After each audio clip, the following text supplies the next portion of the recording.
What's up, dude? My name's Zach, and welcome to this thing that I'm doing called Everyday Who the fuck is that guy? Who the fuck is that? Combat. We're gonna get into sport jiu-jitsu, which is like the love of my life, other than my actual life. Um, we are gonna get into like Gracie self-defense. We're gonna get into some combative stuff, although we're not gonna get into Gracie combatives or Army combatives or anything like that. I was just I'm calling the general topic combatives. Okay, so we'll be doing every other week we'll be doing some sport jiu-jitsu stuff where it might be an instructional, it might be a match breakdown. We might go over some MMA stuff too. I'm a big MMA guy. And then once every 4 weeks we'll go over like a self-defense test. I'm gonna call it. I'm a Brazilian Jiu-Jitsu black belt. Leave me alone. What an easy guy. Where I'm gonna have one of my students or one of my friends try and knock my block off, and I'm just gonna do self-defense as it's taught, and we're gonna see if it does work.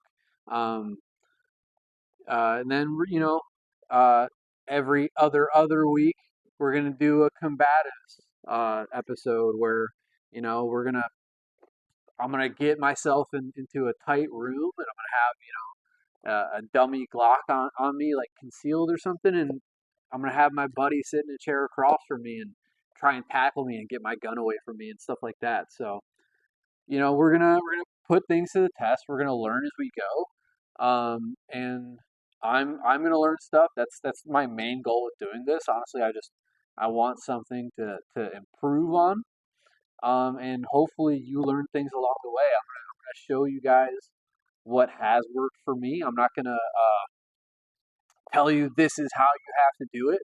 I feel like that's the general narrative with a lot of these instructional type pages where I'm a Navy SEAL. I think you're hard. Navy SEALs are hard. David Goggins, Jocko Willick. Like it's not the five. I'm gonna show you what works for me, if it does work, or I'm gonna show you what not to fucking do. So we'll see. I guess the main goals are, like I said, educate myself while simultaneously educating you guys, and just provide practical jujitsu techniques and lifestyle tips, and a little bit of everything for everyone. I I'm not a world champion. I probably never will be. Maybe we'll see what happens, but I'm just an everyday guy, which is why I'm calling it Everyday Combat. All right, so a little bit about myself. Like I said, my name's Zach Bigley. I am a brown belt in jiu-jitsu. I'm a very normal brown belt. Um, I don't like to use the term hobbyist because it doesn't really apply to me. I realize that hobbyists are a thing, but I for the past 3 years I've been teaching full time. I teach Army combatives, although we won't get into that. But I do teach martial arts in a way, full time, and it's what I've been doing for the past 3 years. So it's not really a hobby for me. I do get paid to do it, but I also don't call myself a pro because, to be honest, I'm a dog shit competitor. I don't get paid to fight, um, but I get paid to train. So I guess I'm not a hobbyist. I'm not a pro. I'm kind of what we'll call a lifestyle practitioner. It wasn't advice, man. It's a lifestyle. 'Cause I got your picture. I'm coming with you. Like I said, I probably haven't won a tournament since I was like a fucking blue belt or something like that. I'm doing my part. I'm doing my part. I'm doing my part. I didn't do fucking shit. I don't think I'm a slouch either. Like if you close your eyes real hard and you imagine, like that brown belt at your gym, let's call him Rick, who's an accountant or something like that. Me and him probably have a lot in common. At least when it comes to like jujitsu and like probably our jujitsu journeys and stuff like that. As long as it's not J-Rod, I'm probably a lot like the brown belt you're thinking about. All right. No, no. But can you still kiss them? I should know if you don't know if you can or not. Yeah, like I said, been training since 2010. I've had some hiatuses here and there just due to life, being in the army, whatever, blah blah blah. I train just about every day, which is another reason why I'm calling it everyday combat because it's something I do on a daily basis. Um, so yeah, I'm just a normal guy. I'm just your everyday guy here to get better and here to help you get better. I wanted to go over for this first video just something that I've taught pretty recently, and I like to use it for like MMA and Valetudo stuff. I think overall the closed guard or full guard, whatever you want to call it, is a pretty limited position. At least once you get into higher level jiu-jitsu or MMA, anything like that. But there is a good way to utilize the closed guard in an offensive manner rather than what you're seeing in the UFC pretty recently.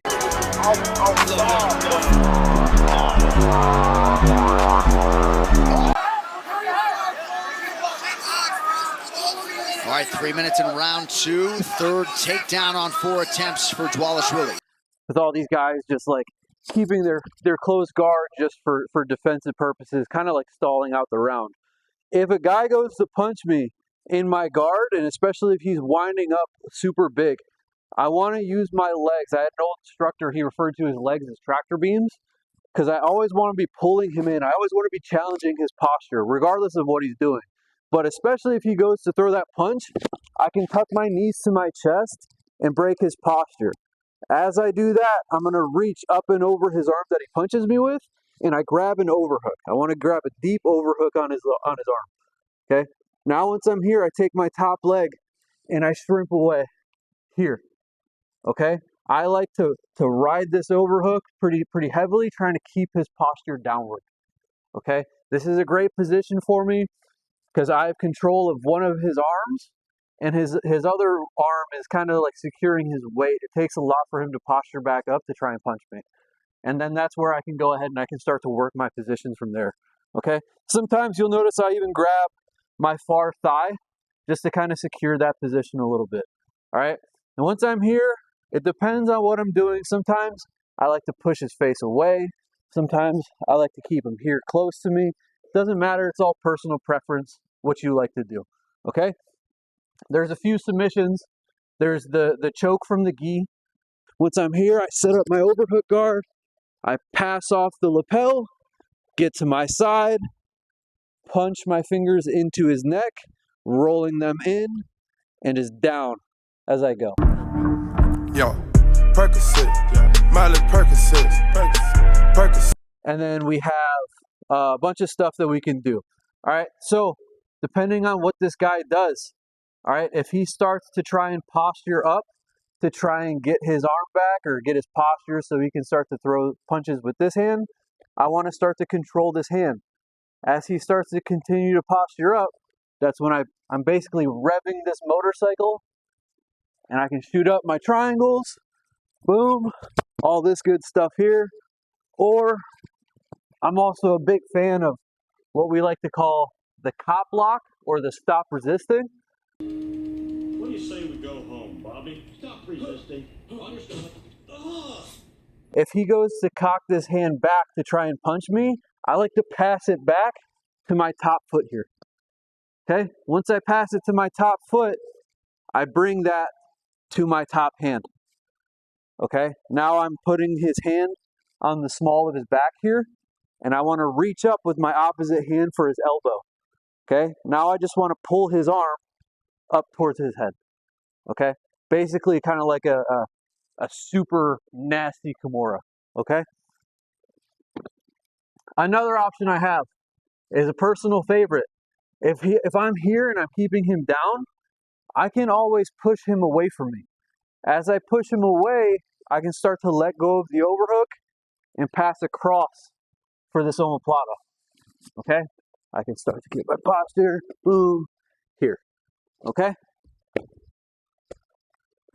Another great thing about the overhook guard is you can transition to your rubber guards. You can transition to like your Sean Williams guard. All that stuff is available from here. I just think it's a great position to use offensively from the closed guard as opposed to just sitting here and getting your ass beat or trying to stall out the time. Okay, cool. So that's basically a wrap on the first video. You know, I introduced myself, told you guys a little bit about myself, and then we went over the overhook guard overview. I didn't want to get too into the weeds on the techniques. I just wanted to show you guys a few options from that position, as well as, you know, some examples from like the UFC and then that gi match. By the way, I'm not trying to steal anybody's content or anything like that. Just I want to use examples of like real matches because I don't have any footage of my own to use. So, you know, thank you to like Jiu-Jitsu Archives and the other, you know, pages that I stole the shit from, as well as the memes and stuff. So, yeah, I know I kind of got into the MMA stuff. I've been training up a few guys for some local MMA fights this Saturday, so it's just kind of where my head's at. So, you know, yeah, hopefully the overhook guard is useful to you guys. Like I said before, I think it's one of those like kind of older things, but you know, it's still effective. I use it in sparring pretty often, as well as in sport jiu-jitsu too. You know, you saw it in that gi match that guy choked that dude out with that choke. You know, I think it's a version of the amasapão or like you know, I've heard it called a gringo choke before as well. So yeah, yeah, it's basically a shorter version of what you'll see in the coming weeks. So thanks for checking it out. Have a great day.